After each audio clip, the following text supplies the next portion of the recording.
지금부터 2024 헌납 8 대통령 윤석열 탄핵 사건에 대한 선고를 시작하겠습니다. 먼저 적법 요건에 관하여 살펴보겠습니다. 이 사건 계엄 선포가 사법심사의 대상이 되는지에 관하여 보겠습니다. 고위공직자의 헌법 및 법률 위반으로부터 헌법 질서를 수호하고자 하는 탄핵 심판의 취지를 고려하면 이 사건 계엄 선포가 고도의 정치적 결단을 요하는 행위라 하더라도 그 헌법 및 법률 위반 여부를 심사할 수 있습니다. 국회 법사의 조사 없이 이 사건 탄핵 소추안을 의결한 점에 대하여 보겠습니다. 헌법은 국회의 소추 절차를 입법에 맡기고 있고 국회법은 법사위 조사 여부를 국회의 재량으로 규정하고 있습니다. 따라서 법사위의 조사가 없었다고 하여 탄핵 소추 의결이 부적법하다고 볼 수 없습니다. 이 사건 탄핵 소추안의 의결이 일사부재의 원칙에 위반되는지 여부에 대해서 보겠습니다. 국회법은 부결된 안건을 같은 회기 중에 다시 발의할 수 없도록 규정하고 있습니다. 피청구인에 대한 1차 탄핵 소추안이 제418회 정기회 회기에 투표 불성립되었지만 이 사건 탄핵 소추안은 제419회 임시회 회기 중에 발의되었으므로 일사부재의 원칙에 위반되지 않습니다. 한편 이에 대해서는 다른 회기에도 탄핵 소추안의 발의 횟수를 제한하는 입법이 필요하다는 재판관 정형식의 보충 의견이 있습니다. 이 사건 계엄이 단시간 안에 해제되었고 이로 인한 피해가 발생하지 않았으므로 보호 이익이 헌결되었는지 여부에 대해서 보겠습니다. 이 사건 계엄이 해제되었다고 하더라도 이 사건 계엄으로 인하여 이 사건 탄핵 사유는 이미 발생하였으므로 심판의 이익이 부정된다고 볼 수 없습니다. 소추 의결서에서 내란죄 등 형법 위반 행위로 구성하였던 것을 탄핵 심판 청구 이후에 헌법 위반 행위로 포섭하여 주장한 점에 대하여 보겠습니다. 기본적 사실관계는 동일하게 유지하면서 적용 법조문을 철회, 변경하는 것은 소추사유의 철회, 변경에 해당하지 않으므로 특별한 절차를 거치지 않더라도 허용됩니다. 피청구인은 소추사유에 내란죄 관련 부분이 없었다면 의결 정족수를 충족하지 못하였을 것이라고 주장하지만 이는 가정적 주장에 불과하며 객관적으로 뒷받침할 만한 근거도 없습니다. 대통령의 지위를 탈취하기 위하여 탄핵 소추권을 남용하였다는 주장에 대하여 보겠습니다. 이 사건 탄핵 소추안의 의결 과정이 적법하고 피소추자의 헌법 또는 법률 위반이 일정 수준 이상 소명되었으므로 탄핵 소추권이 남용되었다고 볼 수 없습니다. 그렇다면 이 사건 탄핵 심판 청구는 적법합니다. 한편 증거법칙과 관련하여 탄핵 심판 절차에서 형사소송법상 전문 법칙을 완화하여 적용할 수 있다는 재판관 이미선, 김형두의 보충 의견과 탄핵 심판 절차에서 앞으로는 전문 법칙을 보다 엄격하게 적용할 필요가 있다는 재판관 김복형, 조한창의 보충 의견이 있습니다. 다음으로 피청구인이 직무집행에 있어 헌법이나 법률을 위반하였는지 피청구인의 법 위반 행위가 피청구인을 파면할 만큼 중대한 것인지에 관하여 살펴보겠습니다. 우선 소추 사유별로 살펴보겠습니다. 1. 이 사건 계엄 선포에 관하여 보겠습니다. 헌법 및 계엄법에 따르면 비상계엄 선포의 실체적 요건 중 하나는 전시, 사변 또는 이에 준하는 국가 비상사태로 저가 교전 상태에 있거나 사회 질서가 극도로 교란되어 행정 및 사법 기능의 수행이 현저히 곤란한 상황이 현실적으로 발생하여야 한다는 것입니다. 피청구인은 야당이 다수 의석을 차지한 국회의 이례적인 탄핵소추 추진, 일방적인 입법권 행사 및 예산 삭감 시도 등의 전횡으로 인하여 위와 같은 중대한 위기사항이 발생하였다고 주장합니다. 피청구인의 취임 후 이 사건 계엄 선포 전까지 국회는 행안부 장관, 검사, 방통위위원장, 감사원장 등에 대하여 총 22건의 탄핵소추안을 발의하였습니다. 이는 국회가 탄핵소추 사유의 위헌위법성에 대해 숙고하지 않은 채 법 위반의 의혹에만 근거하여 탄핵심판 제도를 정부에 대한 정치적 압박 수단으로 이용하였다는 우려를 낳았습니다. 그러나 이 사건 계엄 선포 당시에는 검사 1인 및 방통위위원장에 대한 탄핵 심판 절차만이 진행 중이었습니다. 피청구인이 야당이 일방적으로 통과시켜 문제가 있다고 주장하는 법률안들은 피청구인이 제의를 요구하거나 공포를 보류하여 그 효력이 발생되지 않은 상태였습니다. 2025년도 예산안은 2024년 예산을 집행하고 있었던 이 사건 계엄 선포 당시 상황에 어떠한 영향을 미칠 수 없고 위 예산안에 대하여 국회 예결특위의 의결이 있었을 뿐 본회의의 의결이 있었던 것도 아닙니다. 따라서 국회의 탄핵소추, 입법, 예산안 심의 등의 권한 행사가 이 사건 계엄 선포 당시 중대한 위기 상황을 현실적으로 발생시켰다고 볼 수 없습니다. 국회의 권한 행사가 위법, 부당하더라도 헌법재판소의 탄핵 심판, 피청구인의 법률안 제의 요구 등 평상시 권력 행사 방법으로 대처할 수 있으므로 국가 긴급권의 행사를 정당화할 수 없습니다. 피청구인은 부정선거 의혹을 해소하기 위하여 이 사건 계엄을 선포하였다고도 주장합니다.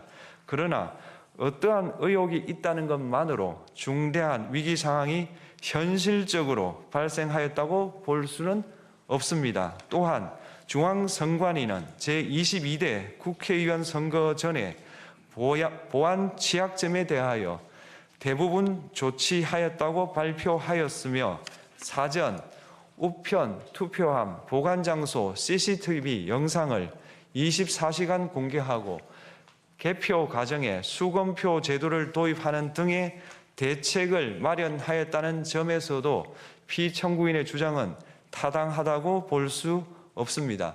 결국 피청구인이 주장하는 사정을 모두 고려하더라도 피청구인의 판단을 객관적으로 정당화할 수 있을 정도의 위기 상황이 이 사건 계엄 선포 당시 존재하였다고 볼 수 없습니다. 헌법과 계엄법은 비상계엄 선포의 실체적 요건으로 병력으로서 군사상의 필요에 응하거나 공공의 안녕 질서를 유지할 필요와 목적이 있을 것을 요구하고 있습니다. 그런데 피청구인이 주장하는 국회의 권한 행사로 인한 국정마비 상태나 부정선거 의혹은 정치적, 제도적, 사법적 수단을 통하여 해결하여야 할 문제이지 병력을 동원하여 해결할 수 있는 것이 아닙니다. 피청구인은 이 사건 계엄이 야당의 전횡과 국정위기 상황을 국민에게 알리기 위한 경고성 계엄 또는 호소형 계엄이라고 주장하지만 이는 계엄법이 정한 계엄 선포의 목적이 아닙니다. 또한 피청구인은 계엄 선포에 그치지 아니하고 군경을 동원하여 국회의 권한 행사를 방해하는 등의 헌법 및 법률 위반 행위로 나아갔으므로 경고성 또는 호소형 계엄이라는 피청구인의 주장을 받아들일 수 없습니다. 그렇다면 이 사건 계엄 선포는 비상계엄 선포의 실체적 요건을 위반한 것입니다. 다음으로 이 사건 계엄 선포가 절차적 요건을 준수하였는지에 관하여 보겠습니다. 계엄 선포 및 계엄 사령관 임명은 국무회의의 심의를 거쳐야 합니다.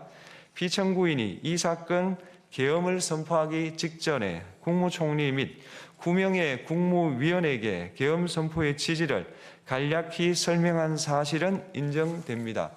그러나 피청구인은 계엄사령관 등 이 사건 계엄의 구체적인 내용을 설명하지 않았고 다른 구성원들에게 의견을 진술할 기회를 부여하지 않은 점을 고려하면 이 사건 계엄 선포에 관한 심의가 이루어졌다고 보기도 어렵습니다. 그 외에도 피청구인은 국무총리와 관계 국무위원이 비상계엄 선포문에 부서하지 않았음에도 이 사건 계엄을 선포하였고 그 시행 일시, 시행 지역 및 계엄사령관을 공고하지 않았으며 지체 없이 국회에 통고하지도 않았으므로 헌법 및 계엄법이 정한 비상계엄 선포의 절차적 요건을 위반하였습니다. 2. 국회에 대한 군경 투입에 관하여 보겠습니다. 피청구인은 국방부 장관에게 국회에 군대를 투입할 것을 지시하였습니다. 이에 군인들은 헬기 등을 이용하여 국회 경내로 진입하였고 일부는 유리창을 깨고 본관 내부로 들어가기도 하였습니다. 피청구인은 육군 특수전 사령관 등에게 의결 정족수가 채워지지 않은 것 같으니 문을 부수고 들어가서 안에 있는 인원들을 끄집어내라는 등의 지시를 하였습니다. 또한 피청구인은 경찰청장에게 계엄사령관을 통하여 이 사건 포고령의 내용을 알려주고 직접 6차례 전화를 하기도 하였습니다. 이에 경찰청장은 국회 출입을 전면 차단하도록 하였습니다. 이로 인하여 국회로 모이고 있던 국회의원들 중 일부는 담장을 넘어가야 했거나 아예 들어가지 못하였습니다. 한편 국방부 장관은 필요시 체포할 목적으로 국군 방첩사령관에게 국회의장, 각 정당 대표 등 14명의 위치를 확인하라고 지시하였습니다. 피청구인은 국가정보원 1차장에게 전화하여 국군 방첩사령부를 지원하라고 하였고 국군 방첩사령관은 국가정보원 1차장에게 위 사람들에 대한 위치 확인을 요청하였습니다. 이와 같이 피청구인은 군경을 투입하여 국회의원의 국회 출입을 통제하는 한편 이들을 끌어내라고 지시함으로써 국회의 권한 행사를 방해하였으므로 국회에 계엄 해제 요구권을 부여한 헌법 조항을 위반하였고 국회의원의 심의 표결권, 불체포 특권을 침해하였습니다. 또한 각 정당의 대표 등에 대한 위치 확인 시도에 관여함으로써 정당 활동의 자유를 침해하였습니다. 피청구인은 국회의 권한 행사를 막는 등 정치적 목적으로 병력을 투입함으로써 국가안전보장과 국토방위를 사명으로 하여 나라를 위해 봉사하여 온 군인들이 일반 시민들과 대치하도록 만들었습니다. 이에 피청구인은 국군의 정치적 중립성을 침해하고 헌법에 따른 국군 통수 의무를 위반하였습니다. 3. 이 사건 포고령 발령에 관하여 보겠습니다. 피청구인은 이 사건 포고령을 통하여 국회, 지방의회, 정당의 활동을 금지함으로써 국회에 계엄 해제 요구권을 부여한 헌법조항, 정당 제도를 규정한 헌법조항, 대의민주주의 권력 분리 원칙을 위반하였습니다. 비상계엄 하에서 기본권을 제한하기 위한 요건을 정한 헌법 및 계엄법 조항, 영장주의를 위반하여 국민의 정치적 기본권, 단체 행동권, 직업의 자유를 침해하였습니다. 4. 중앙선관위에 대한 압수수색에 관하여 보겠습니다. 피청구인은 국방부 장관에게 병력을 동원하여 선관위의 전산 시스템을 점검하라고 지시하였습니다. 이에 따라 중앙선관위 청사에 투입된 병력은 출입 통제를 하면서 당직자들의 휴대전화를 압수하고 전산 시스템을 촬영하였습니다. 이는 선관위에 대하여 영장 없이 압수수색을 하도록 하여 영장주의를 위반한 것이자 선관위의 독립성을 침해한 것입니다. 5. 법조인에 대한 위치 확인 시도에 관하여 보겠습니다. 앞서 말씀드린 바와 같이 피청구인은 필요시 체포할 목적으로 행해진 위치 확인 시도에 관여하였는데 그 대상에는 퇴임한 지 얼마 되지 않은 전 대법원장 및 전 대법관도 포함되어 있었습니다. 이는 현직 법관들로 하여금 언제든지 행정부에 의한 체포 대상이 될 수 있다는 압력을 받게 함으로 사법권의 독립을 침해한 것입니다. 지금까지 살펴본 피청구인의 법 위반 행위가 피청구인을 파면할 만큼 중대한 것인지 관하여 보겠습니다.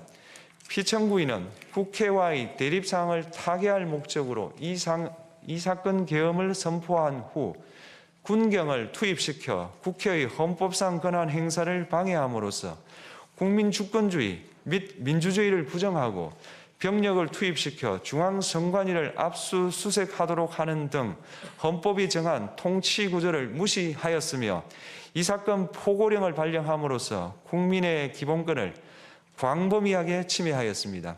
이러한 행위는 법치국가 원리와 민주국가 원리의 기본 원칙들을 위반한 것으로 그 자체로 헌법 질서를 침해하고 민주공화정의 안정성에 심각한 위해를 끼쳤습니다.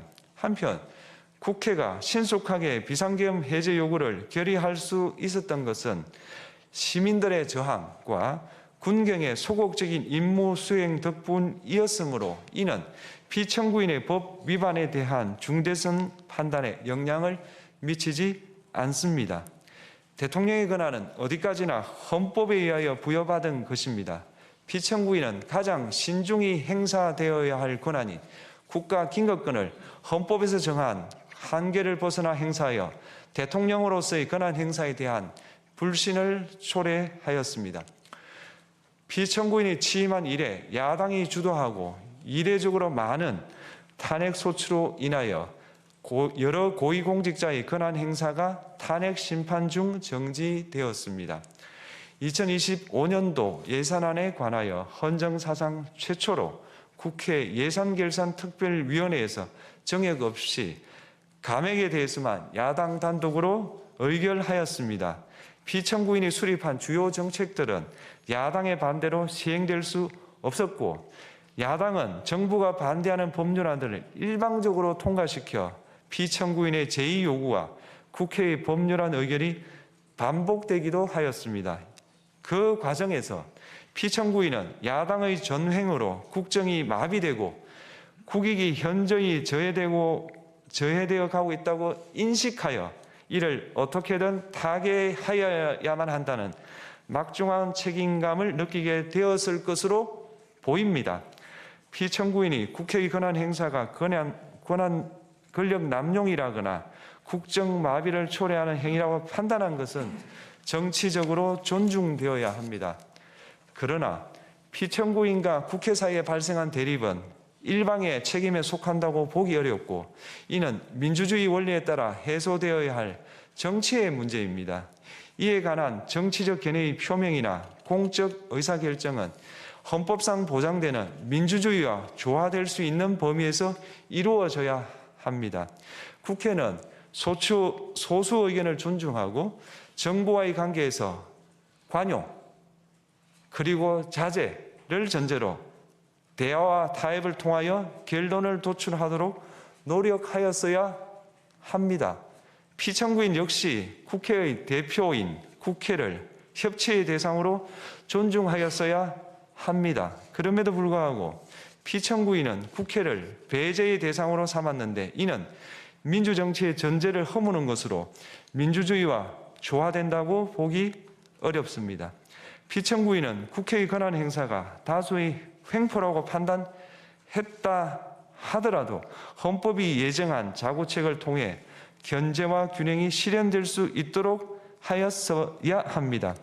피청구인은 취임한 때로부터 약 2년 후에 치러진 국회의원 선거에서 피청구인이 국정을 주도하도록 국민을 설득할 기회가 있었습니다. 그 결과가 피청구인의 의도에 부합하지 않더라도 야당을 지지한 국민의 의사를 배제하려는 시도를 하여서는 안 되었습니다. 그럼에도 불구하고 피청구인은 헌법과 법률을 위반하여 이 사건 계엄을 선포함으로써 국가긴급권 남용의 역사를 재현하여 국민을 충격에 빠뜨리고 사회, 경제, 정치, 외교 전 분야의 혼란을 야기하였습니다.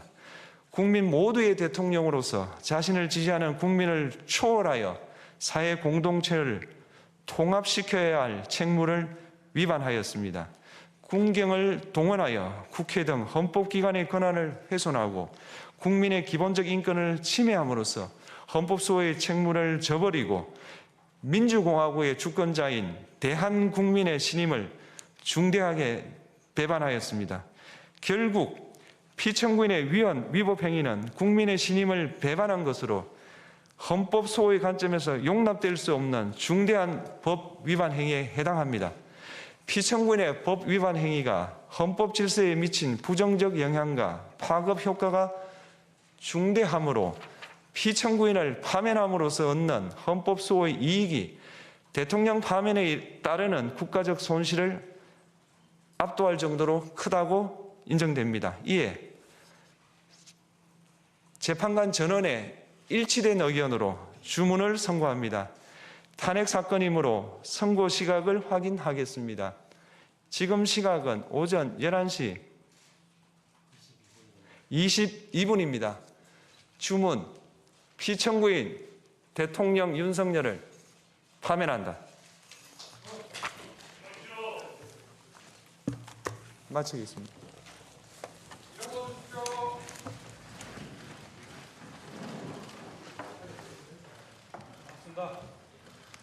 고맙습니다.